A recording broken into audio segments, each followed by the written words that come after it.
Hello aspirants, welcome to UPSC olympiad. यहाँ हम continue कर रहे हैं 40 डेज में यूपीएससी प्रीलिम्स के लिए कंप्लीट सिलेबस करने की सीरीज़। ठीक है, तो अभी पिछले कुछ वीडियोस में आपने देखा होगा, मैं लगभग 15-20 दिन से वीडियोस बना रहा हूँ और यूट्यूब पे डाल रहा हूँ।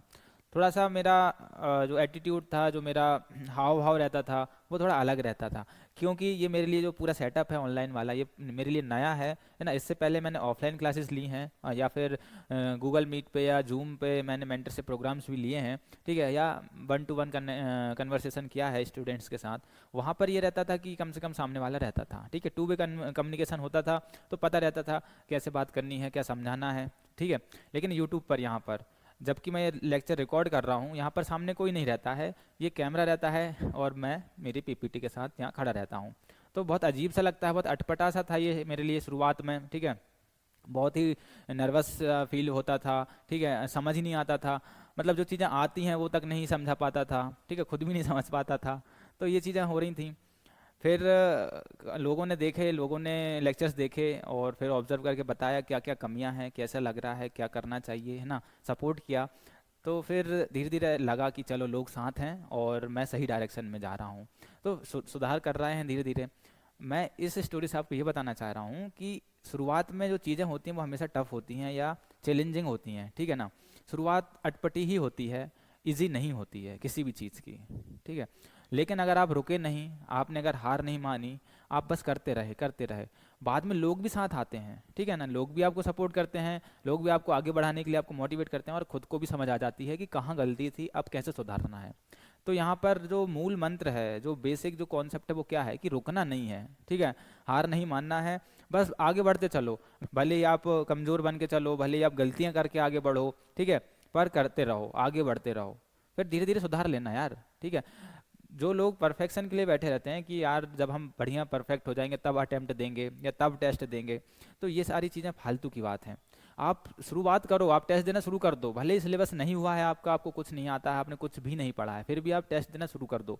उसका रीज़न क्या है कि आप जब टेस्ट दोगे तब आपको धीरे धीरे चीज़ें समझ में आने लगेंगी और अंदर से वो डर चला जाएगा। अगर आप टेस्ट दोगे ही नहीं या स्टेप्स लोगे ही नहीं, तो फिर वो डर बना ही रहेगा हमेशा। जैसे मैं आपको बताता हूँ, ये जो लेक्चर्स मैं डाल रहा हूँ, इससे पहले भी मैंने कम से कम 25 से 30 लेक्चर रिकॉर्ड करके रख लिए थे, लेकिन अभी तक यूट्यूब पे डाले नहीं और ना वो डालने लायक है। ठीक है, मैं रिकॉर्ड करता था और उनको देखता था, मेरे को कुछ पसंद नहीं आता था, ये तो सही नहीं है, लोग क्या बोलेंगे, देखेंगे कि नहीं। नहीं डाले मैंने उनको कभी, अब वो डिलीट ही कर दिए मैंने। फिर मैंने एक दिन, लेकिन मुझे लगा कि यार अब तो कुछ भी हो जाए, बस अब मुझे कैसा भी लेक्चर हो, भले ही बहुत बेकार से बेकार हो, भले ही उसमें मैं कुछ भी ना समझा पाऊँ, फिर भी मैं यूट्यूब पे डालूंगा।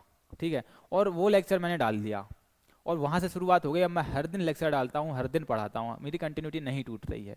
ठीक है, तो शुरुआत करनी पड़ी। अगर मैं वही परफेक्शन के लिए बैठा रहता कि एक दिन अच्छे से जब समझा पाऊंगा, जब बोल पाऊंगा, तब मैं लेक्चर डालूंगा, तो फिर आज ये यूट्यूब चैनल यहाँ नहीं होता, आज इतनी वीडियोस नहीं डल पाती और आज आप लोग नहीं देख पा रहे होते।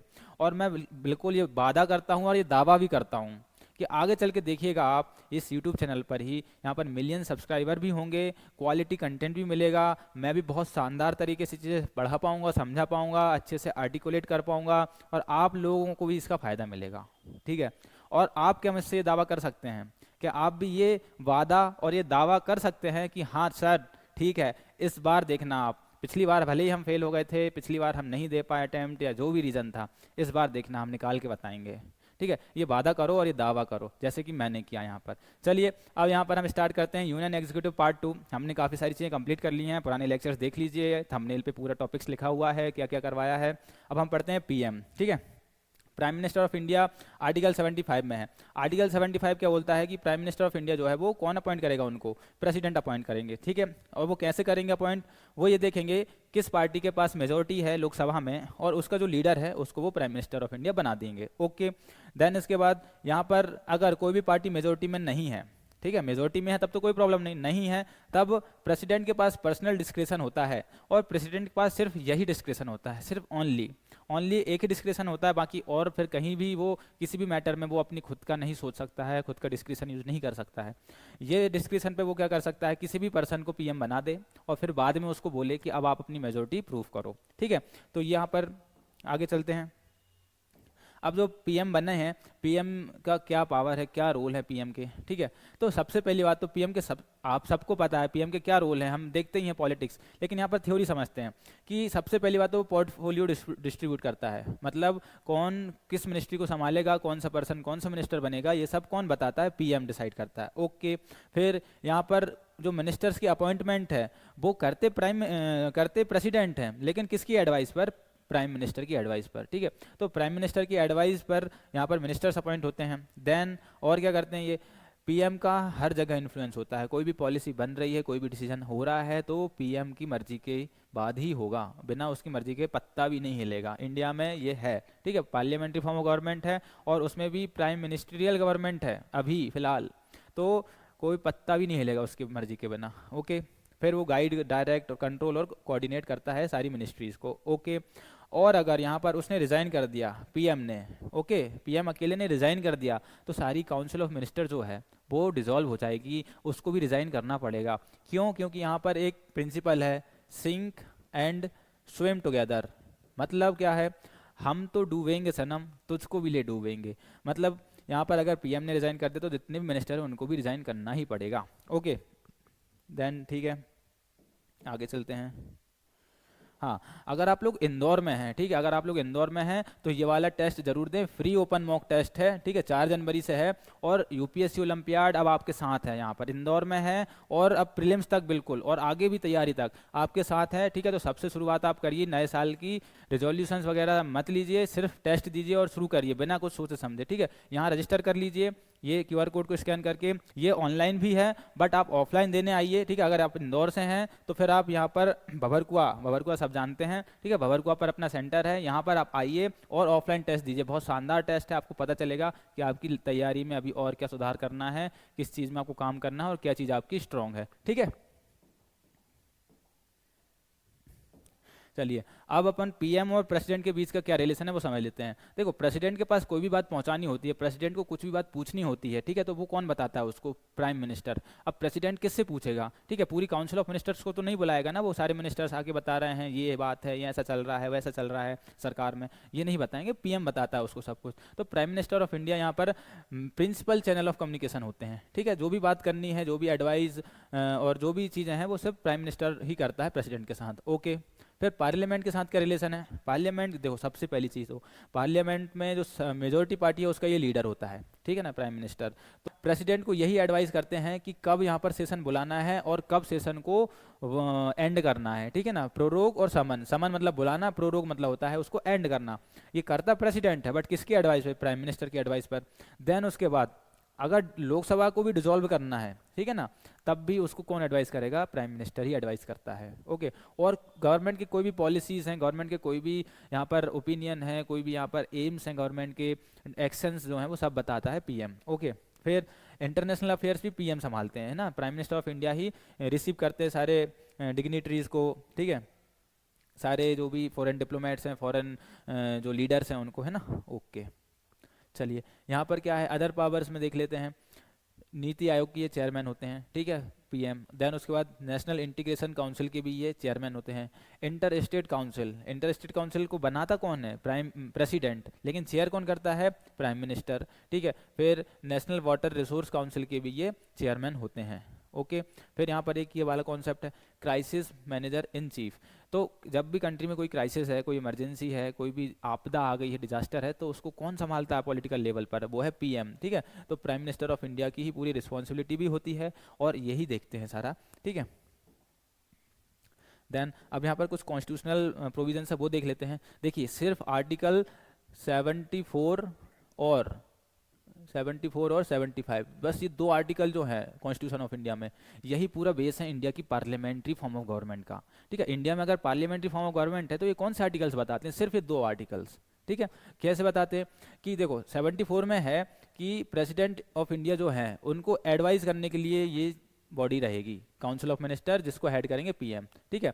तो ये यहाँ पर बात, मतलब प्रेसिडेंट ऑफ इंडिया यहाँ पर अपनी मर्जी से कुछ नहीं ले सकता डिसीजन, मर्जी से कुछ नहीं कर सकता है, वो किसकी एडवाइस पर चलेगा, काउंसिल ऑफ मिनिस्टर की, जो कि पीएम के द्वारा हेड की जा रही है। ओके, और फिर आर्टिकल 75 में क्या बोलते हैं कि जो पीएम है वो अपॉइंट होगा प्रेसिडेंट के थ्रू, और आगे के जो भी मिनिस्टर्स हैं वो भी प्रेसिडेंट से अपॉइंट होंगे, बट वो एडवाइस किसकी लेगा, पीएम की, ठीक है, पीएम की एडवाइस पर आगे के जो मिनिस्टर्स हैं फिर वो अपॉइंट होंगे। ओके, फिर यहाँ पर बताया है कि जो काउंसिल ऑफ मिनिस्टर है उसकी जो साइज है उसमें जो भी मिनिस्टर्स रहेंगे वो 15% of total member of the house से नहीं होना चाहिए ज़्यादा। समझ रहे हैं, पहले क्या होता था कि फेवर लेने के लिए या पार्टियों का सपोर्ट लेने के लिए हर एक पार्टी के मेंबर को मिनिस्टर बना दिया जाता था। अरे चलो आपको ये मिनिस्ट्री दे दिया, आपको वो मिनिस्ट्री दे दिया, ऐसे 100-200 मिनिस्टर ही हो गए, ठीक है। तो इस चीज़ को रोकने के लिए यहाँ पर कि मिनिस्ट्रीज को सिर्फ ऐसे पॉलिटिकल पर्पस के लिए ना बांटा जाए, कि पार्टी से सपोर्ट लेने के लिए ना बांटा जाए, तो यहाँ पर लिमिट लगा दी गई कि 15% से ज़्यादा आप काउंसिल ऑफ मिनिस्टर को नहीं बढ़ा सकते। 15% मेंबर्स आप रख सकते हो, मिनिस्टर बना सकते हो, उससे ज़्यादा नहीं। ये कब आया था, ये 91st कॉन्स्टिट्यूशनल अमेंडमेंट एक्ट 2003, ठीक है, 2003 में ये अमेंडमेंट हुआ। और पार्लियामेंट में और स्टेट्स दोनों में, पार्लियामेंट और स्टेट लेजिस्लेचर दोनों में काउंसिल ऑफ मिनिस्टर जो हैं उस हाउस के 15% से ज़्यादा नहीं हो सकते हैं, ठीक है। देन उसके बाद आर्टिकल 75 सबसेक्शन बी, उसमें क्या है कि अगर एंटी डिफेक्शन लॉ में कोई मिनिस्टर, कोई मेंबर जो है वो डिस्क्वालीफाई होता है, ठीक है, तो फिर वो एज अ मिनिस्टर भी डिस्क्वालीफाई हो जाता है। मतलब अगर कोई भी पार्लियामेंट का जो मेंबर है वो इस लॉ के अंदर डिस्क्वालीफाई हो रहा है तो वो मिनिस्टर नहीं रह सकता है, ठीक है ना, सिंपल है। फिर यहाँ पर कलेक्टिव रिस्पॉन्सिबिलिटी की बात करी गई है। ये किसके लिए कलेक्टिव रिस्पॉन्सिबल होते हैं, जो मिनिस्टर्स होते हैं या जो काउंसिल ऑफ मिनिस्टर है वो किसके लिए रिस्पॉन्सिबल है, वो लोकसभा के लिए रिस्पॉन्सिबल है। अच्छा, इसमें प्रीलिम्स में एक क्वेश्चन आया था कि पार्लियामेंट के लिए रिस्पॉन्सिबल हैं, कि लोकसभा के लिए रिस्पॉन्सिबल हैं, कि पीएम के लिए रिस्पॉन्सिबल हैं, कि प्रेसिडेंट ऑफ इंडिया के लिए रिस्पॉन्सिबल हैं, ठीक है। अब आप बताइए, यहाँ तो साफ साफ लिखा है लोकसभा, लेकिन लोग कंफ्यूज हो गए थे, ठीक है, कि पार्लियामेंट के लिए रिस्पॉन्सिबल होंगे यार, तो ऐसे कंफ्यूज हो जाते हैं। तो इसलिए यहाँ पर word to word, line to line हमको चीज़ें पढ़नी है, समझनी है, ठीक है। तो लोकसभा के लिए ये कलेक्टिव रिस्पॉन्सिबल होते हैं। इन पर्टिकुलरली किसके लिए होता है, लोकसभा, और इन जनरल पार्लियामेंट, ठीक है। इन जनरल बात सही है, लेकिन यहाँ पर पर्टिकुलरली लोकसभा के लिए ये होते हैं। Then oath of office and secrecy भी 75 में है, ठीक है। और एक कॉन्सेप्ट है यहाँ पर कि क्या कोई बिना पार्लियामेंट का मेंबर बने मिनिस्टर बन सकता है, तो वो बिल्कुल सही है ना। हाँ, यहाँ पर 6 महीने के लिए वो मेंबर बन सकता है, लेकिन अगर 6 महीने के बाद उसे कंटिन्यू करना है तो उसको पार्लियामेंट का मेंबर बनना ही पड़ेगा। मतलब क्या है कि लोकसभा में या राज्यसभा में उसको पार्लियामेंट का मेंबर बनना पड़ेगा, ठीक है। उसे लोकसभा का या फिर राज्यसभा का मेंबर बनना ही पड़ेगा। 6 महीने के अंदर, 6 महीने तक वो रह सकता है, ठीक है। चलिए आगे देखते हैं। कॉन्स्टिट्यूशनल पोजीशन क्या है, जो पीएम है इंडिया के, ठीक है, वो रियल, यहाँ पर देखिए ये रियल एग्जीक्यूटिव होते हैं प्राइम मिनिस्टर। जो प्रेसिडेंट हैं वो कौन होते हैं, नॉमिनल एग्जीक्यूटिव, मतलब उनके पास कोई रियल पावर नहीं होती है, वो बस एक नॉमिनल हेड है, उसको बोलते हैं डी जोरे एग्जीक्यूटिव, और इसको बोलते हैं de facto executive. De facto मतलब बाय द फैक्ट, ठीक है, बाय द फैक्ट कौन है यहाँ पर रियल जो लीडर है वो है प्राइम मिनिस्टर, और डी जोरे जो है वो प्रेसिडेंट हैं। ओके, यहाँ पर देखो अंबेडकर जी ने ये यहाँ पर पूरी लाइन बताई है कि अगर किसी पर्सन को यूएस के प्रेसिडेंट से कंपेयर करना है, इंडिया के किसी भी ऑफिस को यूएस के प्रेसिडेंट के ऑफिस से कंपेयर करना है, तो वो प्राइम मिनिस्टर है, ठीक है। प्राइम मिनिस्टर और यूएस के प्रेसिडेंट के पास सेम पावर्स हैं, इस तरीके से उन्होंने इसी समझाई है, ठीक है। कंपोजिशन, अब यहाँ पर देखो काउंसिल ऑफ मिनिस्टर समझते हैं। अभी तक हमने पीएम देख लिया अच्छे से, अब काउंसिल ऑफ मिनिस्टर देख लेते हैं। काउंसिल ऑफ मिनिस्टर्स एक बड़ी बॉडी होती है, इसके अंदर 3 टाइप के मिनिस्टर्स आते हैं। पहले होते हैं कैबिनेट मिनिस्टर्स, ठीक है, तो कैबिनेट मिनिस्टर सबसे ऊपर होते हैं। देन उसके बाद आते हैं मिनिस्टर ऑफ स्टेट, ठीक है, ये स्टेट राज्यों की बात नहीं कर रहे हैं, मिनिस्टर ऑफ स्टेट एक पोजीशन है, ठीक है। इसके बाद आते हैं और लास्ट में आते हैं डिप्टी मिनिस्टर, ठीक है। तो इस तरीके से ये सबसे हाई रैंक पे रहते हैं, सबसे इंपॉर्टेंट मिनिस्टर्स ये होते हैं। फिर उसके बाद ये वाले आते हैं, फिर डिप्टी मिनिस्टर्स होते हैं, ठीक है। ये मिनिस्टर जनरली जो बहुत इंपॉर्टेंट मिनिस्ट्रीज हैं उनको संभालते हैं, जैसे कि डिफेंस, होम, फाइनेंस, फॉरेन, ठीक है। ये हाईएस्ट ही होते हैं स्टेटस में, ठीक है। और कैबिनेट जो रहता है, ठीक है, इसका जो नंबर है, मतलब कितने लोग रहेंगे कैबिनेट में, तो देखो अगर पूरी काउंसिल ऑफ मिनिस्टर को मिला के समझा जाए तो 70 से 75 जो रहते हैं वो काउंसिल ऑफ मिनिस्टर होते हैं। मतलब टोटल मिनिस्टर्स कितने होते हैं, 70 से 75। अब इतने सारे लोग एक साथ मिलकर तो काम नहीं कर सकते, 70-75 बहुत लोग होते हैं, ठीक है। तो यहाँ पर ये 15 से 20 लोग होते हैं कैबिनेट में, ठीक है। ये जो कैबिनेट मिनिस्टर होते हैं कितने होते हैं, 15 से 20 लोग ही होते हैं। ये लोग मेन डिसीजन लेते हैं, ठीक है, की डिसीजन जो होते हैं वो यही लोग लेते हैं, 15-20 से ज़्यादा नहीं होते हैं ये लोग, ठीक है। और ये जो रहते हैं मिलकर रहते हैं, मिलकर मतलब ये जो डिसीजन लेंगे वो होमोजेनिटी से लेंगे, ठीक है, सब उस पर एग्री करेंगे और क्या, ठीक है। चलिए फिर आते हैं minister of state. Minister of state जो रहते हैं, या तो इनको इंडिपेंडेंट मिनिस्ट्री मिली होती है, ठीक है, या तो ये इंडिपेंडेंट चार्ज लेंगे अपना कोई मिनिस्ट्री का या डिपार्टमेंट का, या फिर ये किसी कैबिनेट मिनिस्टर के साथ अटैच रहेंगे, ठीक है, कैबिनेट मिनिस्टर को ये हेल्प करेंगे उसका काम करवाने के लिए। ओके। और इनको जो भी ड्यूटी मिलती है जो कैबिनेट मिनिस्टर इनको देता है वो ये परफॉर्म करते हैं। ये कैबिनेट के मेंबर नहीं होते हैं। तो जब भी अपन कई बार सुनते हैं ना न्यूज़ में, कैबिनेट की मीटिंग हुई, कैबिनेट ने ये डिसीजन लिया, तो कैबिनेट की मीटिंग्स में कैबिनेट मेंबर ही होते हैं जनरली, बट अगर इनको बुलाया जाए तो ये भी उसमें जाते हैं, ठीक है, मिनिस्टर जो है। तो कैबिनेट ऐसा कोई फॉर्मल चीज़ नहीं है, उसमें कोई भी आ जा सकता है उसको जब बुलाया जाता है तो, ठीक है, ये भी उसमें पार्टिसिपेट कर सकते हैं जब इनको स्पेशली इन्वाइट किया जाए।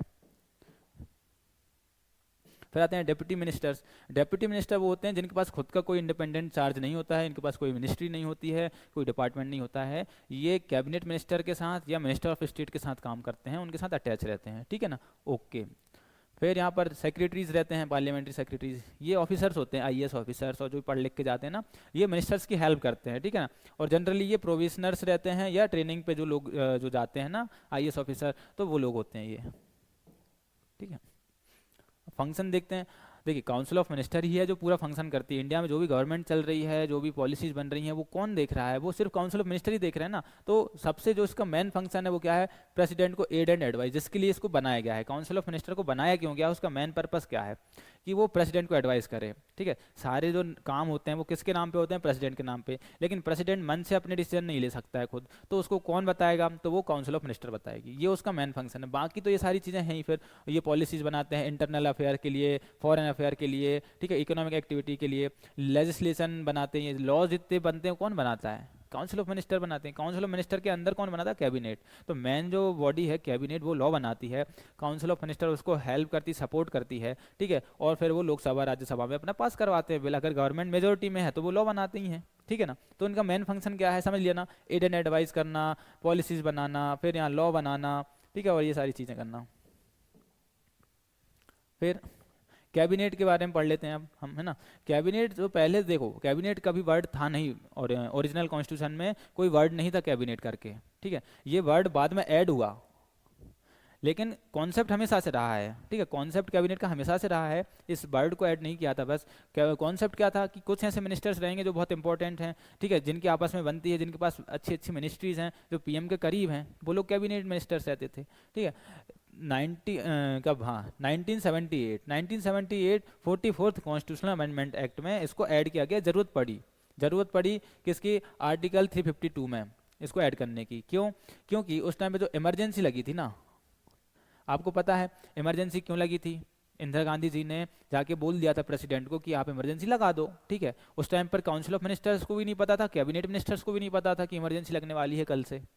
तो ये चीज़ रोकने के लिए कि सिर्फ एक पर्सन बोल दे और इमरजेंसी लग जाए पूरे भारत में, इस चीज़ को रोकने के लिए यहाँ पर ये वाला अमेंडमेंट लाया गया कि अगर प्रेसिडेंट के पास ऐसी कोई भी बात पहुँचती है, ऐसा कोई भी ऑर्डर जाता है प्राइम मिनिस्टर के द्वारा या किसी के भी द्वारा कि इमरजेंसी लगा दो या कोई भी डिसीजन ले लो, तो वो कम से कम एक बार दोबारा रिकन्सिडर करने के लिए भेज सके, है ना। किसको रिकन्सिडर करने के लिए? कि ये एडवाइस जो हमें मिली है इसको एक बार आप काउंसिल ऑफ मिनिस्टर्स में सारे मिलके, जितने मिनिस्टर्स हैं सब मिलकर एक बार डिसीजन बताओ, इसको कंसीडर करो, ठीक है। ताकि चुपचाप से कोई एक पर्सन काम ना करवा ले। जैसे इंदिरा गांधी जी ने अपना मन से ही यहाँ पर इमरजेंसी लगवा दी, किसी को पता ही नहीं था, तो वो प्रेसिडेंट के पास ऑप्शन होना चाहिए एक बार रिकन्सिडरेशन के लिए भेज दे। हाँ, हालांकि अगर दोबारा वही की वही एडवाइस उसको मिली है, दोबारा फिर उसको वो बात माननी पड़ेगी। वो रिकन्सिडरेशन के लिए एक ही बार भेज सकता है कोई भी बात को, ठीक है। तो इसलिए यहाँ पर ये वर्ड ऐड हुआ था, ठीक है। इसकी एक अलग ही पॉलिटिकल स्टोरी है, बाद में कभी अच्छे से समझेंगे। कलेक्टिव रिस्पॉन्सिबिलिटी रहती है ना, ये तो पता है।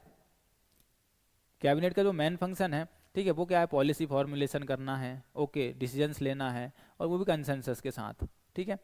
फिर यहाँ पर लेजिस्लेटिव पावर्स हैं उसके पास कुछ।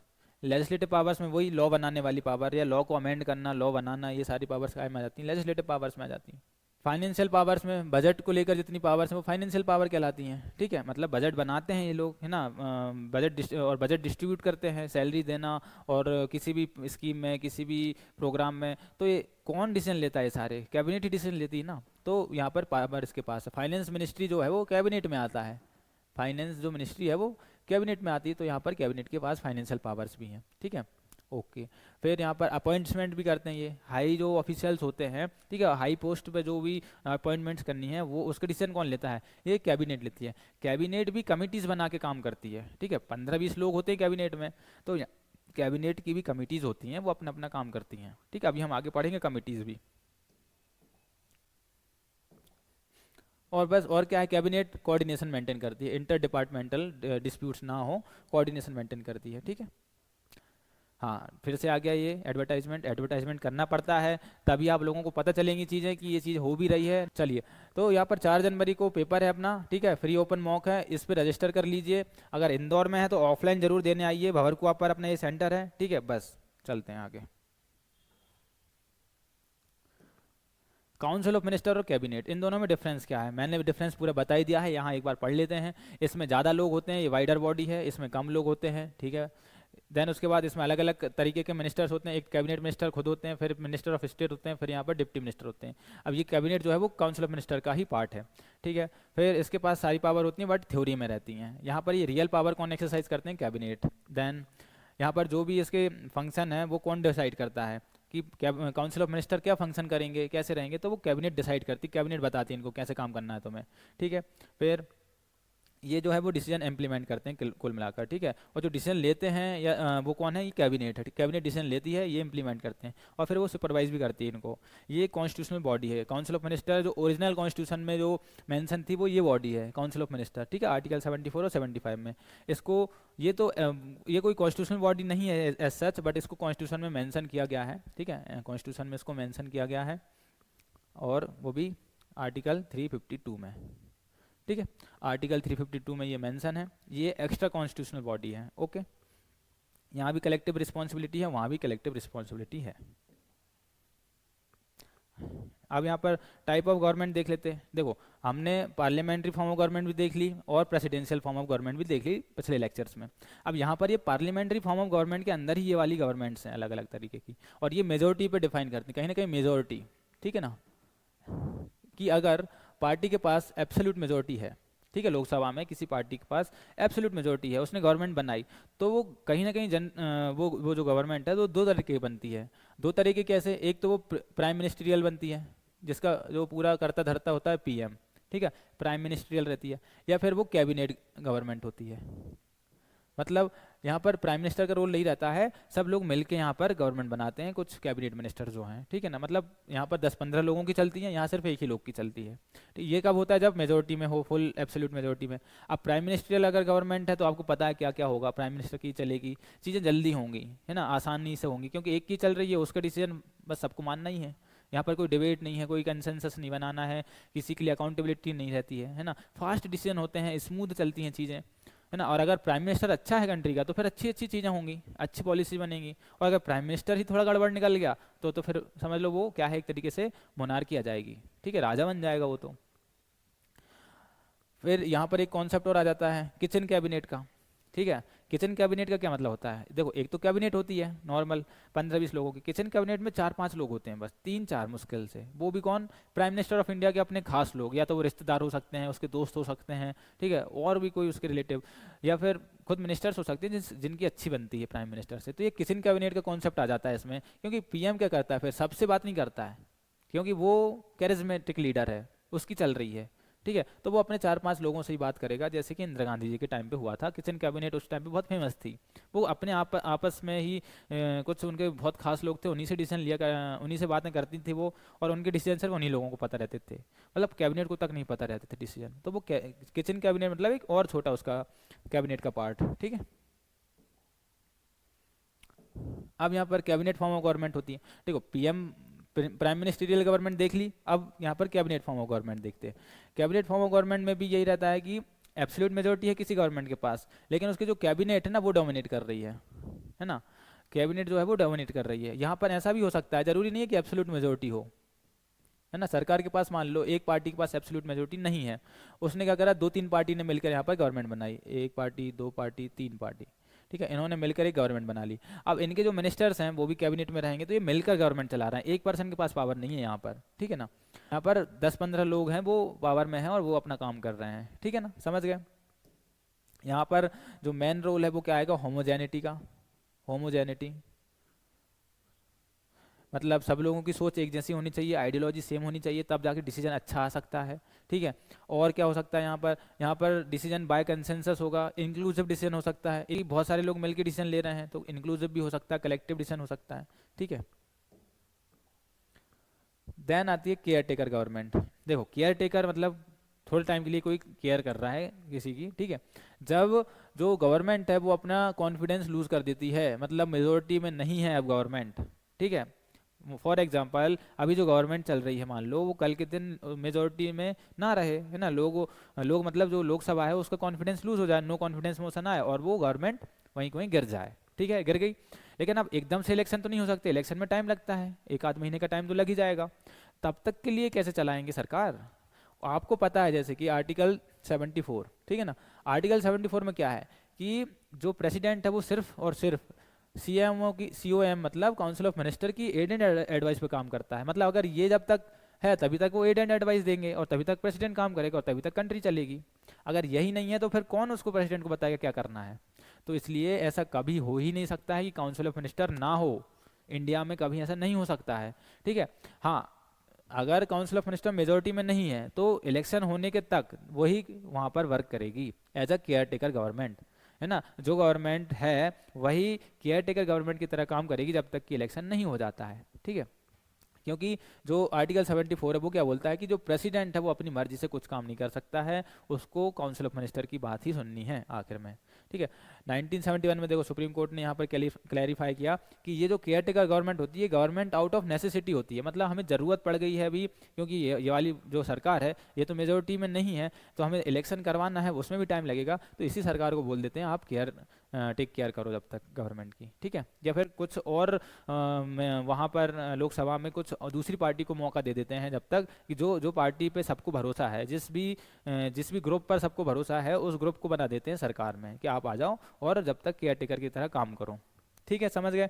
अब ये जो केयर टेकर गवर्नमेंट है ये तो थोड़े टाइम के लिए है, तो ये बड़े डिसीजंस नहीं ले सकती है, क्रिटिकल डिसीजंस ये नहीं ले सकती है। ठीक है ना ही इसे लेना चाहिए, ना कोई फाइनेंशियली कमिटमेंट करेगी। ठीक है, ना ये कोई भी इंटरनेशनल ट्रीटी साइन करेगी फॉरेन स्टेट के साथ, कुछ भी नहीं करेगी। पर अगर हाँ मान लो इंडिया को थ्रेट आया, ठीक है, बाहर से एक्सटर्नल थ्रेट आए या इंटरनल थ्रेट आए, ठीक है, कि कंट्री का डिस्टर्ब हो रहा है, पब्लिक ऑर्डर या फिर सिक्योरिटी डिस्टर्ब में है, तब ये डिसीजन ले सकते हैं। ठीक है, नो डाउट।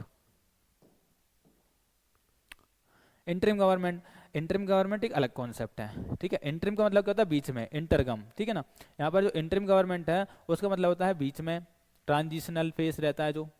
अब जब ट्रांजिशनल फेज क्या होता है? जब एक फॉर्म ऑफ गवर्नमेंट से या एक फॉर्म ऑफ स्ट्रक्चर से दूसरे फॉर्म ऑफ स्ट्रक्चर में जा रहे हो। तो एक एग्जांपल से समझते हैं कि इंडिया मान लो आज़ाद होने वाला था, ठीक है, 1947 में आज़ाद होने वाला था, तो 47 से 50 तक, ठीक है, मान लो यहाँ कॉन्स्टिट्यूशन बन रहा है। ठीक है, इस पीरियड में अभी कोई गवर्नमेंट नहीं आ सकती है। क्यों? क्योंकि अभी एक सिस्टम चेंज हो रहा है, यहाँ कॉन्स्टिट्यूशन रेडी हो रहा है, डेमोक्रेसी एस्टेब्लिश हो रही है, यहाँ पर सोवरेनिटी मिल रही है, अभी कुछ चीज़ें फिक्स नहीं हुई, ये ट्रांजिशन टाइम है। इस टाइम में जो बीच में जो गवर्नमेंट रहती है उसको बोलते हैं हम इंटरिम गवर्नमेंट। ठीक है, ये फुल फ्लेज्ड गवर्नमेंट होती है, मतलब सारे डिसीजन ले सकती है, पूरी तरीके से केयर टेकर गवर्नमेंट नहीं होती है, ये फुल फ्लेज्ड गवर्नमेंट होती है। ठीक है, लेकिन ये अभी सिर्फ तब तक के लिए जब तक कि पूरा सिस्टम एस्टेब्लिश नहीं हो जाता, एक नया कॉन्स्टिट्यूशन रेडी नहीं हो जाता। ठीक है ना, तो नया कॉन्स्टिट्यूशन बन रहा है, ऐसे बहुत सारे देशों में अभी देखते हैं ना हम, तख्ता पलट हो जाता है या फिर एक नई सरकार बनती है, सिविल वॉर के बाद फिर से शुरुआत करते हैं, नया कॉन्स्टिट्यूशन बनाते हैं, तो वो बीच में इंटरिम गवर्नमेंट बनाते हैं, है ना। अभी हमने बांग्लादेश में देखा इंटरिम गवर्नमेंट थी, है ना, फिर इलेक्शन होंगे, अब ऐसे इंटरिम गवर्नमेंट बनाते हैं कि एक नया सिस्टम एस्टेब्लिश करना है जब तक। ठीक है, कोलिशन गवर्नमेंट देखते हैं, कोलिशन गवर्नमेंट का क्या रोल है? देखिए इंडिया में 1967 तक सिर्फ एक पार्टी ही मेजोरिटी में थी, कांग्रेस। ठीक है ना, उसकी गवर्नमेंट हुआ करती थी, वही फुल एब्सोल्यूट मेजोरिटी में रहती थी और गवर्नमेंट बनाती थी। बट 1967 के बाद रीजनल पार्टीज़ का ग्रोथ देखी गई। ठीक है, रीजनल पार्टीज़ भी आई, उनमें भी उनके पास भी पावर आई, उनके पास मेजोरिटी आई। ठीक है, उनका सपोर्ट लेना अब जरूरी पड़ गया, अब बिना किसी पार्टी के सपोर्ट के गवर्नमेंट नहीं बनती।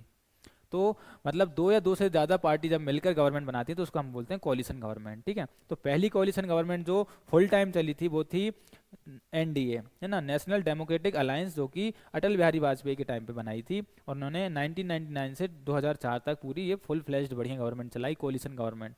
इंडिया की पहली ये सक्सेसफुल कोलिशन गवर्नमेंट थी। ठीक है, कोलिशन गवर्नमेंट में जो डिसीजंस होते हैं वो कहते हैं, मतलब क्रिटिसिज्म ये है कि कोलिशन गवर्नमेंट डिसीजन सही से नहीं आ पाते हैं क्योंकि सब एक दूसरे को मनाने में या पावर छीनने में लगे रहते हैं, ठीक है। यहाँ पर जो डिसीजन होते हैं वो स्मूथ नहीं होते हैं, फास्ट नहीं होते हैं। लेकिन यहाँ पर एक चीज़ आती है कि यहाँ पर अकाउंटेबिलिटी मेंटेन रहती है, इंक्लूसिविटी रहती है, डाइवर्सिटी को यहाँ पर मौका मिलता है, ठीक है।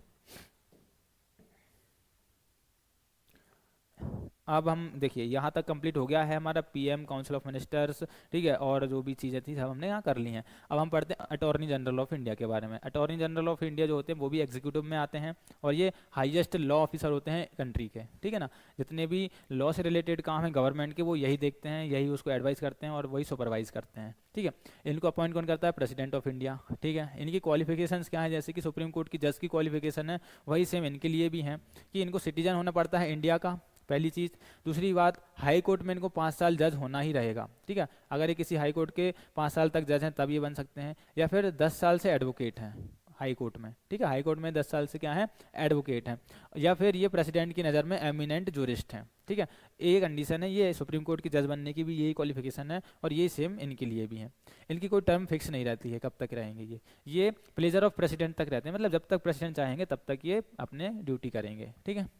इनको रिमूव करने के लिए कोई कॉन्स्टिट्यूशन में कोई ग्राउंड मेंशन नहीं है, ठीक है। देन उसके बाद इनको प्रेसिडेंट रिमूव कर सकता है कभी भी, ओके, या फिर ये अपना रेजिग्नेशन दे सकते हैं प्रेसिडेंट को, ठीक है। इन थ्योरी ये प्रेसिडेंट को रेजिग्नेशन देते हैं, बट रियल में किसको देते हैं? काउंसिल ऑफ मिनिस्टर को, ठीक है, काउंसिल ऑफ मिनिस्टर को देते हैं। उसके बाद इनका कोई रेम्यूनरेशन फिक्स भी नहीं है, कितना इनको सैलरी मिलने वाली है, क्या हो रहा है, कुछ ये नहीं, वो सब प्रेसिडेंट डिसाइड करेंगे, ठीक है। क्यों? क्योंकि ये प्रेसिडेंट का आदमी है, गवर्नमेंट का आदमी है। ये जो अटॉर्नी जनरल होता है वो एग्जीक्यूटिव है खुद एक, वो किसका आदमी है? गवर्नमेंट का आदमी है। तो इसलिए ज़्यादा चीज़ें फिक्स नहीं की गई हैं, वो प्रेसिडेंट के ऊपर छोड़ दिया गया है। ये क्या ड्यूटीज़ हैं? इनकी ड्यूटीज़ हैं, सबसे पहली बात तो लीगल मैटर्स में एडवाइस करना गवर्नमेंट को, ठीक है। लॉ के बारे में बताना, कैसे क्या डिसीजन लेना है, कहाँ फंस गई है गवर्नमेंट।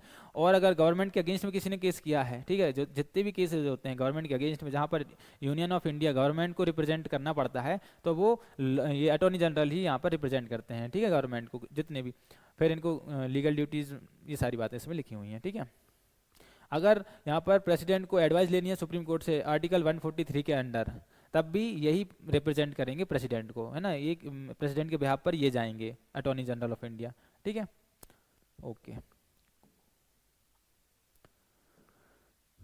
उसके बाद इनके पास कुछ राइट्स होते हैं। सबसे पहली बात तो इनको राइट रहता है स्पीकिंग का, ठीक है। और पार्लियामेंट की जो भी प्रोसीडिंग्स हैं, पार्लियामेंट की कमेटी हैं या पार्लियामेंट के सेशंस हैं या पार्लियामेंट की मीटिंग्स हैं, वहाँ पर ये अपना बोल सकते हैं और वहाँ पर पार्ट ले सकते हैं। बस ये वोट नहीं कर सकते, ठीक है ना, इनके पास वोट नहीं होता है ना, ये उस चीज़ पे मैटर पे वोट नहीं कर सकते हैं, बोल सकते हैं बस ये, ओके।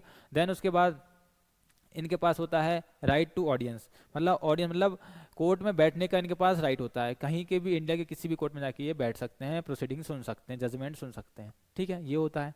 फिर जितने भी प्रिविलेज मिले हुए हैं पार्लियामेंट के मेंबर्स को, एमपीज को, जितने भी प्रिविलेज हैं, इम्यूनिटीज़ हैं, वो सेम इनको हैं, है ना, ओके। इनके पास क्या लिमिटेशंस हैं?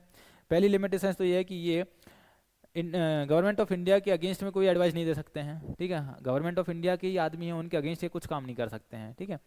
ना ही ये क्रिमिनल केसेस लड़ सकते हैं, क्योंकि क्रिमिनल केसेस जो होते हैं जनरली वो गवर्नमेंट या स्टेट के अगेंस्ट ही होते हैं, है ना। सिविल केसेस में 2 पार्टी होती हैं, प्राइवेट पार्टीज दोनों, ठीक है। लेकिन जो क्रिमिनल केसेस होते हैं उसमें हमेशा एक पार्टी रहेगा क्रिमिनल और एक पार्टी रहेगा स्टेट, है ना। क्राइम जो होते हैं अगेंस्ट द स्टेट ही होते हैं हमेशा। तो ये क्रिमिनल केसेस नहीं ले सकते हैं, ठीक है। और ये कहीं भी अपॉइंटमेंट नहीं ले सकते हैं डायरेक्टर या कंपनी में कहीं भी, ठीक है, गवर्नमेंट ऑफ इंडिया की बिना परमिशन के, ओके। और क्या इनके बारे में फैक्ट देख लेते हैं। हाँ, ये प्राइवेट अपना ट्रेड कर सकते हैं, प्राइवेट ये प्रैक्टिस कर सकते हैं, ठीक है। प्राइवेट प्रैक्टिस ये अपनी कंटिन्यू कर सकते हैं, अपना खुद का ये धंधा चला सकते हैं, कोई दिक्कत नहीं है, ओके। इनको ये जो हेल्प करने के लिए इनको दिए जाते हैं सॉलिसिटर ऑफ जनरल, ठीक है, solicitor general of India, additional इनको सॉलिसिटर जनरल ऑफ इंडिया दिया जाता है, जो इनकी हेल्प करता है काम में। अकेले तो ये नहीं कर पाएंगे, इतना सारा काम है गवर्नमेंट ऑफ इंडिया का, तो इनको सॉलिसिटर जनरल ऑफ इंडिया दिया जाता है। ये सॉलिसिटर जनरल ऑफ इंडिया जो है वो कॉन्स्टिट्यूशन में मेंशन नहीं है, ये कॉन्स्टिट्यूशनल पोस्ट नहीं है। कॉन्स्टिट्यूशनल पोस्ट क्या है? Attorney general of India. Attorney general ही सिर्फ कॉन्स्टिट्यूशनल पोस्ट है, ओके।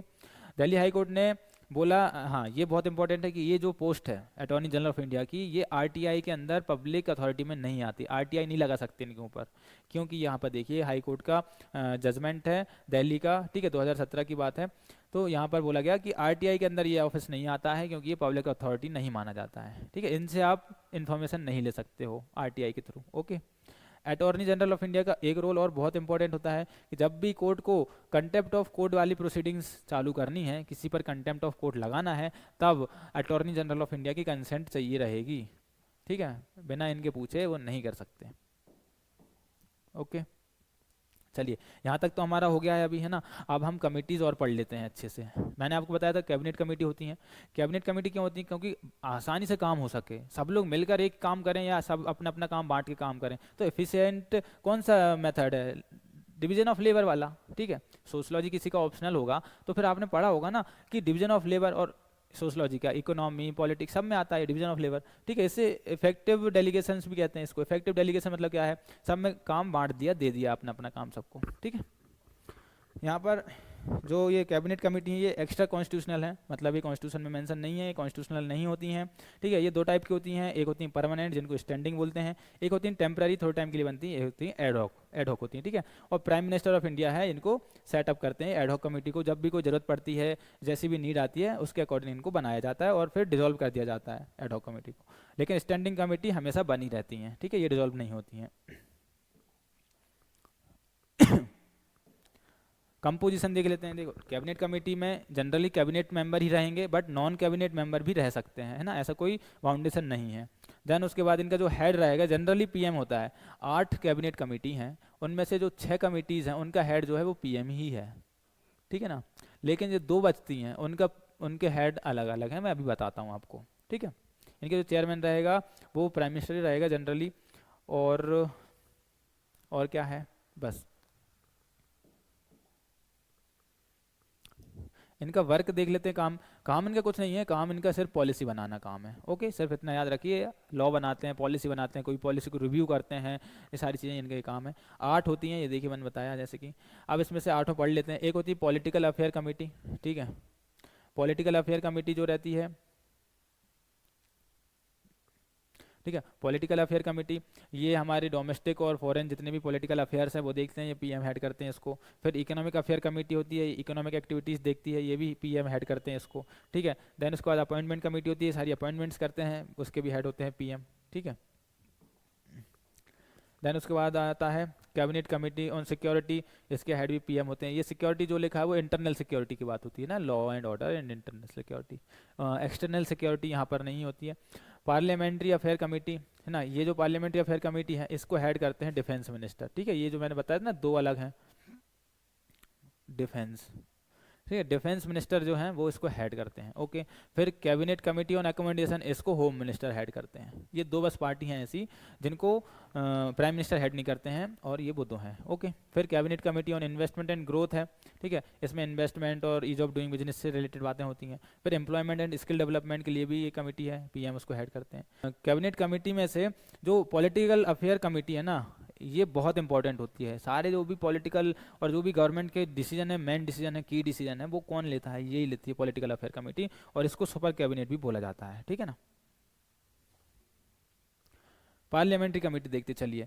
तो ये पार्लियामेंट्री कमेटी जो है वो कौन अपॉइंट करता है? पार्लियामेंट नाम आ रहा है, मतलब ये हाउस अपने अपने जो लोकसभा है और जो राज्यसभा, उस हाउस के जो भी प्रेसाइडिंग ऑफिसर होते हैं वो इनको अपॉइंट करते हैं, ठीक है ना, स्पीकर और चेयरमैन, ठीक है। ये जो कमिटीज़ की जो रिपोर्ट है वो भी स्पीकर और चेयरमैन को दी जाती है, ठीक है ना। और इनको जो सेक्रेटरीट मिलेगा वो राज्यसभा लोकसभा का अपना अपना सेक्रेटरीट इनको मिला जाएगा, मतलब काम करने के लिए जो ऑफिसर देंगे तो वो राज्यसभा के लोकसभा के अपने अपने मेंबर ही रहे, सेक्रेटरी से रहेंगे, ठीक है। क्लासिफिकेशन देख लेते हैं। यहाँ भी 2 टाइप की होती हैं, स्टैंडिंग मतलब परमानेंट, एडहॉक मतलब किसी इशू के लिए बनेगी टेम्पररी टाइम के लिए, और फिर वो वहाँ पर इशू सॉल्व होने के बाद वो भी खत्म हो जाएंगे, ठीक है ना। ये एग्जाम्पल्स दिए हैं। इनके फंक्शन देख लीजिए। ये क्या करते हैं? गवर्नमेंट को थोड़ा आसान बनाते हैं चीज़ों को। अब वही है ना, कमिटीज़ क्यों बना रहे हैं? ताकि कुछ चुनिंदा लोग मिलकर एक डिसीजन ले पाएँ, एक चीज़ पे काम कर पाएँ अच्छे से, ठीक है। और वहाँ पर एक्सपर्ट है ना, अगर कोई किसी चीज़ का एक्सपर्ट है तो उसको उस कमेटी में भेज दो, भाई आप इस चीज़ के एक्सपर्ट हैं, आप इन्वायरमेंट के एक्सपर्ट हैं, आप जाओ इन्वायरमेंटल कमेटी में ज़रा ये वाला इशू समझो। ठीक है, एक्सपर्ट्स का यहाँ पर हमको वो मिल जाता है ओपिनियन, और उसके बाद अच्छे से डिवीजन ऑफ लेबर हो जाता है, तो इफिशियंसी आती है डिसीजन मेकिंग में। ठीक है, अच्छे से हो जाती हैं चीज़ें। ओके, चलिए, ये इनहेंस करती है, ये मेंस के लिए अच्छे पॉइंट्स हैं और इनको प्री में भी आ सकता है। ठीक है, तो अच्छे से ध्यान से पढ़िए इनको। कुछ इंपॉर्टेंट कमेटी हैं, ठीक है, फाइनेंशियल मैटर से रिलेटेड इंपॉर्टेंट कमेटी ये पढ़ लेते हैं। पब्लिक अकाउंट कमेटी बहुत इंपॉर्टेंट कमेटी है। ठीक है, पब्लिक अकाउंट कमेटी, ये दोनों इसमें मेंबर रहते हैं, राज्यसभा के भी लोग होते हैं इसमें और लोकसभा के भी लोग होते हैं। ठीक है, इसमें 22 मेंबर होते हैं टोटल। इसमें मिनिस्टर्स नहीं रहते हैं। ठीक है, 1 साल की सी टर्म रहती है। इसके जो इसमें क्या काम होता है, इसमें money granted by the parliament जो भी है, ठीक है, और जो स्कोप ऑफ डिमांड है उसको यहाँ पर ये स्क्रूटनाइज करते हैं, उसको देखते हैं। जो कैग है ना, controller and auditor general of India, वो इस कमेटी का गाइड रहता है, फ्रेंड रहता है और फिलोसफर रहता है। मतलब वो कमेटी और ये दोनों मिलकर, कैग और ये, इंडिया के जो पब्लिक पर्स है, मतलब जो भी पब्लिक स्पेंडिंग्स हैं, पब्लिक अर्निंग्स हैं, उनको ये देखते हैं, स्क्रूटनाइज करते हैं। ठीक है, ये बहुत इंपॉर्टेंट कमेटी है। देन उसके बाद आती है एस्टिमेट्स कमेटी। ये बजट एस्टिमेट से रिलेटेड ये चेक करते हैं कि सही से बजट बन रहा है कि नहीं, कैसे हम और अच्छे से हमारा पैसा खर्च करें, कैसे अच्छे से और पैसा कमाएं, ये सारे मतलब पैसे से रिलेटेड मैटर ये एस्टिमेट्स करते रहते हैं। ये बहुत इंपॉर्टेंट है, ये सिर्फ लोकसभा में बनती है ना, क्योंकि लोकसभा के पास ही पावर है बजट को लेकर और मनी को लेकर। ठीक है, मनी कैसे खर्च होगी, कहाँ से आएगी, क्या होगा, पैसे को लेकर पूरी पावर लोकसभा के पास है, इसलिए सारे मेंबर्स वहाँ लोकसभा के ही होते हैं। ठीक है, 30 मेंबर्स, इसमें मिनिस्टर एलिजिबल नहीं होते हैं, ये भी 1 साल के लिए रहती है। ठीक है, इसका जो भी चेयरमैन है, ये जो बनती है वो 1 साल के लिए बनती है। ठीक है, फिर यहाँ पर ये लिखा है इसका क्या करते हैं। ठीक है, फिर committee on public undertaking. Public undertaking मतलब जो भी पब्लिक पीएसयूज है ना, तो वो यहाँ पर उनकी रिपोर्ट्स ये देखती है कमेटी। इसमें 22 मेंबर होते हैं, 15 लोकसभा से होते हैं, 7 राज्यसभा से होते हैं। इसमें भी मिनिस्टर एलिजिबल नहीं होती, ये भी 1 साल के लिए रहती है। ठीक है, ये account of public undertaking check करते हैं ना, पब्लिक अंडरटेकिंग्स के ये अकाउंट चेक करते हैं। फिर ये बहुत सारी कमिटीज़ हैं। ठीक है, यहाँ पर सारी कमिटीज़ पढ़ना इतना इंपॉर्टेंट नहीं है, बट दे दी हैं, फिर भी देख लो एक बार। ठीक है, ये देखिए, ये यहाँ पर देखिए, यहाँ पर ये वाली इंपॉर्टेंट कमेटी है कि जो committee on private members bill and resolution, ये सिर्फ लोकसभा में होती है। ठीक है ना, ये राज्यसभा में नहीं होती है। राज्यसभा में बिजनेस एडवाइजरी कमेटी ही इस कमेटी का काम करती है। ठीक है, तो ये कमेटी सिर्फ जो है वो लोकसभा में होती है। ओके,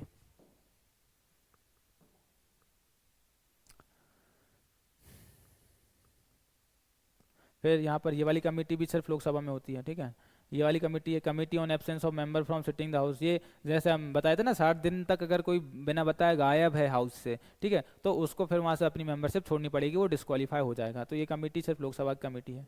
ठीक है, राज्यसभा में नहीं है। फिर जनरल पर्पस कमेटी है। जनरल पर्पस में ये दोनों हाउस में होती है। ठीक है, इसमें प्रिसाइडिंग ऑफिसर रहता है, मतलब चेयरमैन और जो स्पीकर है वो इसके अपने अपने हाउस में चेयरमैन होते हैं। ठीक है ना, एक्स ऑफिसर चेयरमैन होते हैं ये लोग। और इसमें जो मेंबर्स हैं वो ये हैं। ये क्या करते हैं, हाउस के क्या अफेयर चल रहे हैं, हाउस में कैसे क्या काम चल रहा है, ठीक है ना, वो अपना अपना ये देखते हैं। हाउस कमेटी है। चलिए, ठीक है, तो यहाँ पर हमारा एग्जीक्यूटिव वाला पार्ट कंप्लीट हो जाता है। मतलब हमने समझ लीजिए आप 70% जो पॉलिटी है वो कंप्लीट कर ली है ये 9 लेक्चर्स में। ठीक है, आप एक बार सारे लेक्चर्स देख लीजिए, थोड़ा तसल्ली से देखिए, थोड़ा आराम से देखिए, पेशेंस रख के, आपको अच्छी चीज़ें समझ में आएंगी और आपका रिवीजन हो जाएगा। और टेस्ट देना बिल्कुल ना भूलें, टेस्ट बहुत ज़रूरी है, मैं आपको बोल रहा हूँ। आप मिनिमम 100 टेस्ट दीजिए, और आपका अगर प्री नहीं निकलता है तो मैं गारंटी देता हूँ फिर मेरे पास आइए। ठीक है, 100 टेस्ट दीजिए। 100 नहीं हो पा रहा है तो कम से कम शुरू तो करिए। ठीक है, पहले टेस्ट देना स्टार्ट करिए, नए साल पे टेस्ट दीजिए। ठीक है, इंदौर में है तो ऑफलाइन दीजिए। बहुत शानदार तैयारी करवा रहे हैं यूपीएससी ओलंपियाड, हर एक फैसिलिटी आपको दे रहे हैं, एकदम क्वालिटी में हर चीज़ अरेंज करेंगे, बहुत मेहनत करेंगे। ठीक है, बस आपकी मेहनत की कमी है यहाँ पर, हम लोग बहुत मेहनत करेंगे, जी तोड़ मेहनत करेंगे। ठीक है, आप भी वही करिए, आइए साथ में तैयारी करते हैं, मज़ा आएगा। ठीक है, यहाँ पर ये वाला QR कोड है, स्कैन कर लीजिए। ठीक है, तो हाँ, हमारे साथ जुड़ने के लिए ये टेलीग्राम चैनल है और ये व्हाट्सएप नंबर है, किसी भी तरीके से जुड़िए। और अगर वीडियो अच्छा लगा है तो सब्सक्राइब कर लीजिए, लाइक कर दीजिए। ठीक है, फिर मिलते हैं नेक्स्ट लेक्चर में।